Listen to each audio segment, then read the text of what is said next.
அன்னை தகவல் சேனலில் இன்றைக்கி என்ன பார்க்க போகிறோம் அப்படின்னா, யூனியன் பப்ளிக் சர்வீஸ் கமிஷன் பணி அப்படின்னு சொல்லியிருக்காங்க. என்ன கேட்டகரியில் கால்ஃபர் பண்ணியிருக்காங்க அப்படின்னா, இன்ஜினியரிங் சர்வீஸ் எக்ஸாமினேஷன் 2026 அப்படின்னு போஸ்டிங் பேர் சொல்லியிருக்காங்க. மொத்தம் 474 போஸ்டிங்க்கு கால்ஃபர் பண்ணியிருக்காங்க.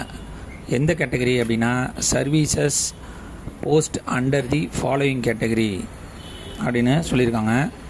Category 1 civil engineering, category 2 mechanical engineering, category 3 electrical engineering, category 4 electronics and telecommunication engineering அப்படின்னு சொல்லியிருக்காங்க. எஜுகேஷ்னல் குவாலிஃபிகேஷன் என்ன எதிர்பார்க்குறாங்க அப்படின்னா, பிஇ, பிடெக் மற்றும் எம்எஸ்சி முடித்தவங்க இதுக்கு விண்ணப்பிக்கலாம் அப்படின்னு சொல்லியிருக்காங்க. வயது வரம்பு 16/10/2025 அன்னைக்கு 21லேருந்து அதிகபட்சம் 30 வயசு இருக்கிறவங்க வரலும் விண்ணப்பிக்கலாம் அப்படின்னு சொல்லியிருக்காங்க. அதாவது 1 ஜனவரி 2026 அன்னைக்கு 2 ஜனவரி 1996க்கு முன்னாடியோ அல்லது 1 ஜனவரி 2005க்கு பின்னாடியோ பிறந்தவங்க இதுக்கு விண்ணப்பிக்க முடியாது. இந்த பிட்வீன் கேப்பில் பிறந்தவங்க இதுக்கு விண்ணப்பிக்கலாம் அப்படின்னு சொல்லியிருக்காங்க.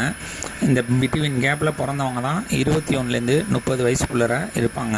அப்படிங்கிறதுனால இந்த டேட்டையும் மென்ஷன் பண்ணியிருக்காங்க.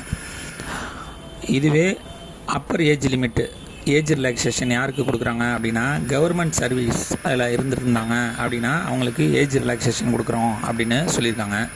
இதை தவிர ஜென்ரல் ஏஜ் ரிலாக்ஸேஷன் யார் யாருக்கெல்லாம் கொடுத்துருக்காங்க அப்படின்னா, எஸ்சி எஸ்டி கேண்டிடேட்டாக இருந்தாங்க அப்படின்னா அவங்களுக்கு 5 இயர்ஸ் ஏஜ் ரிலாக்ஸேஷன் கொடுத்துருக்காங்க. ஓபிசி கேண்டிடேட்டாக இருந்தாங்க அப்படின்னா அவங்களுக்கு 3 இயர்ஸ் ஏஜ் ரிலாக்ஸேஷன் கொடுத்துருக்காங்க.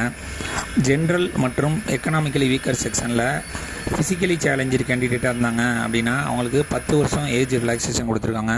ஃபிசிக்கலி சேலஞ்சர் எஸ்சி எஸ்டி கேண்டிடேட்டாக இருந்தாங்க அப்படின்னா அவங்களுக்கு 15 வருஷம் ஏஜ் ரிலாக்ஸேஷன் கொடுத்துருக்காங்க. ஃபிசிக்கலி சேலஞ்சர் ஓபிசி கேண்டிடேட்டாக இருந்தாங்க அப்படின்னா அவங்களுக்கு 13 வருஷம் ஏஜ் ரிலாக்ஸேஷன் கொடுக்குறோம் அப்படின்னு சொல்லியிருக்காங்க. கடைசியாக எக்ஸ் சர்வீஸ்மேன் கேண்டிடேட்டாக இருந்தாங்க அப்படின்னா ஆஸ் பர் கவர்மெண்ட் பாலிசி பிரகாரம் ஏஜ் ரிலாக்ஸேஷன் கொடுக்குறோம் அப்படின்னு சொல்லியிருக்காங்க. மெத்தட் ஆஃப் செலெக்ஷன் எப்படி தேர்ந்தெடுக்கிறாங்க அப்படின்னா, ஆன்லைன் மூலியமாக விண்ணப்பிக்கிறவங்களுக்கு ஸ்டேஜ் 1 ப்ரிலிமினரி எக்ஸாமு கண்டக்ட் பண்ணுறாங்க. இந்த ப்ரிலிமினரி எக்ஸாமில் பாஸ் ஆகுறவங்க மெயின் எக்ஸாமு எழுதலாம் அப்படின்னு சொல்லியிருக்காங்க. இந்த மெயின் எக்ஸாமில் பாஸ் ஆகுறவங்க பர்சனாலிட்டி டெஸ்ட் மூலியமாக தேர்ந்தெடுப்போம் அப்படின்னு சொல்லியிருக்காங்க. இந்த UPSC exam centre in Tamil Nadu எங்கெங்கெல்லாம் இருக்குது அப்படின்னா, ப்ரிலிமினரி எக்ஸாமுக்கு சென்னை, மதுரை, அதுவே மெயின் எக்ஸாமுக்கு சென்னை மட்டும்தான் அப்படின்னு சொல்லியிருக்காங்க. இந்த எக்ஸாமுக்கு ஆன்லைன் மூலியமாக மட்டும்தான் விண்ணப்பிக்க முடியும். ஆன்லைன் மூலியமாக விண்ணப்பிக்கிறப்ப பெண்கள், எஸ்டி, எஸ்சி, ஃபிசிக்கலி சேலஞ்சராக இருந்தாங்க அப்படின்னா அவங்களுக்கு ஆன்லைன் எக்ஸாமினேஷன் ஃபீஸுங்கிறது கிடையாது. அதர் கேண்டிடேட்டுக்கு 200 ருபீஸ் அப்படின்னு சொல்லியிருக்காங்க. டேட் ஆஃப் எக்ஸாமினேஷன் என்னன்னைக்கு நடக்குது அப்படின்னா 8/2/2026. விண்ணப்பிக்க கடைசி நாள் 16/10/2025.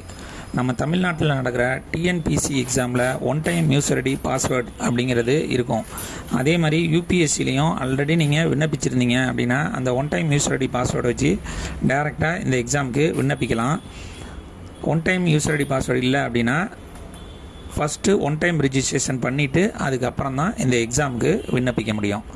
டிஸ்கிரிப்ஷனில் லிங்க்கு கொடுத்துருக்கேன். விண்ணப்பித்து வெற்றி பெற்று பணியில் சேர்க. நன்றி, வணக்கம்.